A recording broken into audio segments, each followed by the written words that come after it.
Vidéo de présentation des roues DT Suisse RC 1600 qui équipent mon Canyon Ultimate. Donc je roule avec ces roues depuis environ un mois et demi. Ouais, j'ai dû en mettre 2000 km. Donc je vais pouvoir vous donner mon ressenti dessus.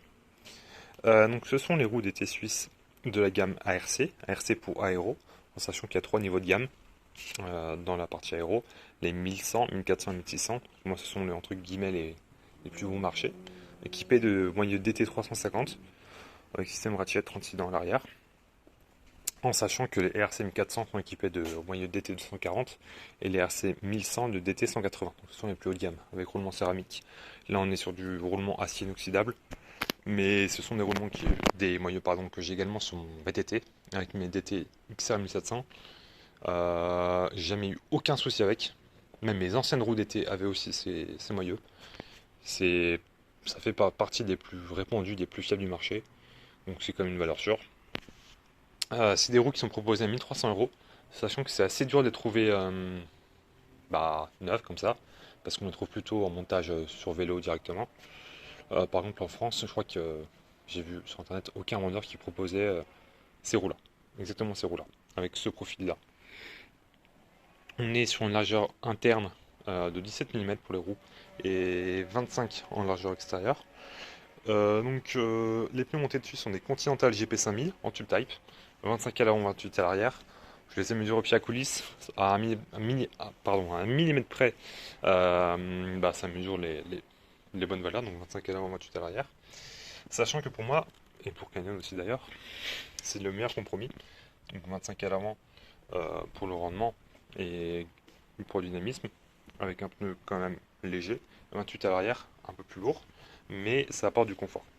Du confort qui est bien utile sur les routes dégradées, également pour les gros freinages sur des sons de colle par exemple, parce que des fois le 25 est un peu limitant. On est sur des rayons d'état aéro, bien sûr en rayon plat, et fixation de disque centerlock. Pour la fixation des roues, on est sur des extraversants, bien évidemment, en 12 x 100 à l'avant et 12 x 142 à l'arrière. Donc le standard sur vélo de route à disque. Pour le poids, on est sur du 716 grammes à l'avant, 940 à l'arrière. Donc on a une paire de roues à environ 1,65 kg la paire. C'est pas léger par rapport à des roues de montagne, forcément à 1,2 kg, 1,3 kg. Mais pour des roues carbone, si hautes, 50 à l'avant, 62 à l'arrière, je le rappelle, ça reste correct, sachant que c'est des roues à 1300 €. Donc c'est des roues qui sont pas haut de gamme, qui sont même limite entrée de gamme pour du carbone. Les premiers prix sont autour de 1000 € d'habitude. Donc c'est pas le poids qui me gêne, forcément. Et du coup, qu'est-ce que j'en pense? Donc ces roues-là, elles ont une excellente inertie sur le plat, forcément, dû à leur profil. Également descente, ça va bien. Ça va bien s'il n'y a pas de vent. Parce que forcément, s'il y a des grosses rafales de vent, je me suis fait peur quelques fois quand même, hein, surtout avec les 62 à l'arrière. Sachant que le cadre est quand même un petit peu profilé. Bon, c'est pas un cadre aéro, mais ça rajoute une couche. Il faut quand même bien tenir le guidon, quoi. Même sur le plat, des fois, quand il y a des camions qui nous dépassent. J'ai aussi beaucoup aimé le design. C'est quand même une belle paire de roues, hein, avec les logos DT Suisse. Sur les anciens modèles DT Suisse, il y avait deux fois le logo DT Suisse. Là, comme ça, je trouve ça un peu plus sobre, limite plus joli. Bien faire gaffe par contre à l'arrière, donc j'y pense. À prendre des longues valves. Là, la valve elle fait 80 mm. Donc bien y penser si vous achetez des chambres à air de secours, ce que j'ai fait moi. Bon, voilà. Et bien sûr, excellente qualité de fabrication. C'est suisse, c'est suisse, donc c'est forcément bien fait, entre guillemets. Donc ces roues-là, moi je pense les changer.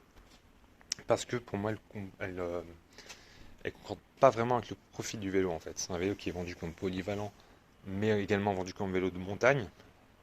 Pour moi, pour les sorties légèrement vallonnées, on va dire les 1000-1200 mètres de dénivelé pour 100 km, ça va.